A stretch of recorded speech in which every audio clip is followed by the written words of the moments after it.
So when solving for logs, you're going to get problems that look like this. And number 5 says 4 to the x power equals 8. So this 4 right here is your base, and the exponent of x is what the log is equal to.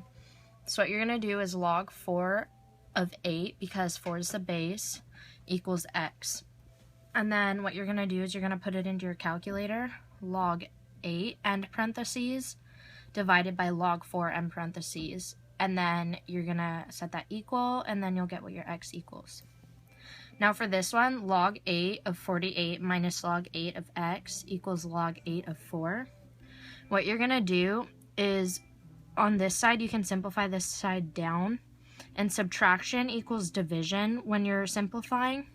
So you're going to get log 8 of 48 divided by x, because it's 48 minus log 8 of x, equals log 8 of 4 on the right side. And then we're going to set both of those to 8. So it's going to be 8 exponent log 8, and that cancels out your logs. So then you're just left with 48 over x equals 4, and then it's just a basic algebra problem to solve for x. And then for 7, we have log 8 of 10 plus log 8 of 4 plus 2 equals log 8 of x. What you're going to want to do first is you're going to want to subtract this log 8 of x from both sides, so we get all the logs on one side and all the real numbers on another side. So we're going to subtract 2 from both sides, so you're going to end up with log 8 of 10 plus log 8 of 4 minus log 8 of x equals negative 2.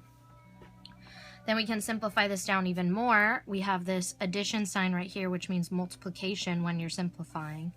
And then the subtraction sign, which means division. So we're going to have log 8 of 10 times 4, because we have this 10 here and this 4 here, over x, because it then goes to minus, which means division, equals negative 2. And then you're going to put it to the exponent of 8 again to cancel out the logs. But when you do this to a negative number, you have to put 1 over it, and then you do the number to the positive power, because you can't have a negative power, to get your fraction right here. And then once again, basic algebra problem, just cross multiply, solve for x. Now number 8, log 4 of 3x minus 4 equals 3. We're going to straight off just put them to the, use 4 to the exponent of log 4, and then 4 to the exponent of 3.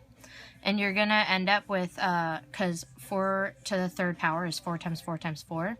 So that's 64. So you're just going to end up with a basic algebra problem, solve for x once again. Log 5 of x plus log x minus 1 equals 2. We can simplify this again, and this would be just log of 5x times x minus 1 equals 2.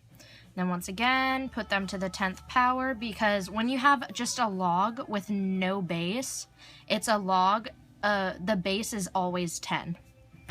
So you put them to the 10th power, 10 times 10 equals 100, so you end up with 5x times x minus 1 equals 100. Eventually you're going to distribute that, and it'll become 5x squared minus 5x, and then you want to subtract 100 from both sides to get the equation equal to 0.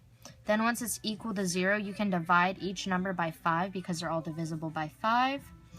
Then you have a basic standard equation right here, and then you can use quadratic formula, or you can factor. I factored, so we can factor it into x minus 5, and then x plus 4 equals 0. Then again, basic algebra, solve for x.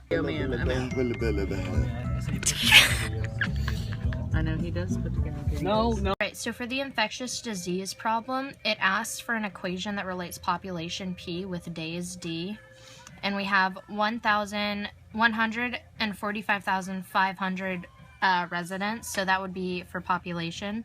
So we can set that up right here, and then we're going to set that equal to 5 exponent D for days, and 5 because there's one person infects 4 other people in the city.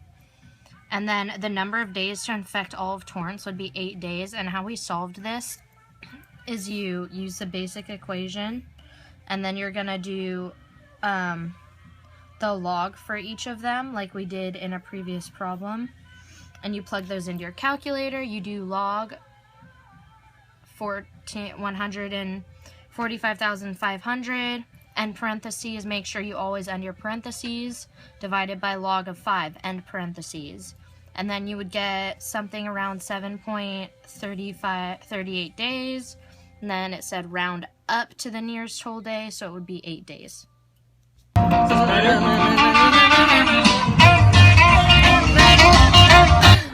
Okay, so for the painkiller problem, it asks for an equation of A given T hours, where T represents time in hours and A represents the amount of medicine.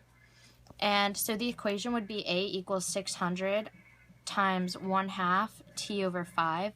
And the hours until reaching 200 milligrams in your body would be 15 hours. And how we solve this is we use the equation, and T is how long it takes total, and 5 is how many hours, and then 1,600 is the initial dose. So what we did was we took the 200 milligrams over 1,600 equals 1,600 times 1/2 T to the exponent of T over 5 over 1,600.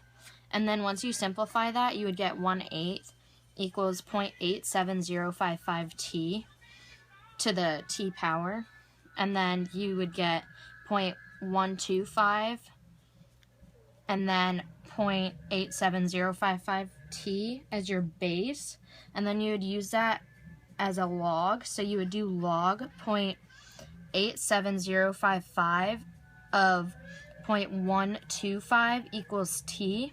So when you would plug this into your calculator, it would be log and then 0.125 end parentheses divided by log 0.87055 end parentheses, and you'd get a number that looks like 14.99, and we're just going to round that up to 15, and it would be 15 hours. So for the charge it problem, we're trying to find the initial amount. We're trying to find how much his credit card bill is after he hasn't paid it for 15 years. So we have to set up an equation where it's A equals P times 1 plus R over 12 to the exponent of M, where A equals the amount at the end and R equals rate and M is the month's interest. So what we're going to plug in is we're going to plug in 600 for the cost of the iPhone right here for P, and then times 1 plus 0.16 over 12, because 16% for rate. And then for the months, it would be 15 times 12 because it was 15 years. And then you would get 600 times, after plugging that all into a calculator, you would get 600 times 1.0133 to the power of 180. Plug that in and you have your answer.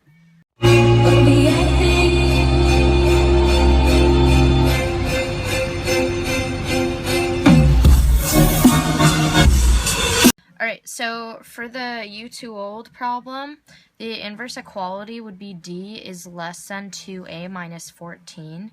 And then the second problem is asking if Johnny Depp is 51 years old and his wife is 28 years old, if they're in the romance cone, and if not, how many years will it be until they're acceptable. The answer is no, they're not, because if you use the first equation right here, we have D is greater than 1/2 A plus 5. What you do is you plug in 51 for A, and then once you solve that, it would be D is greater than 30.5, and she's 28 years old. She's not 30 and a half years old.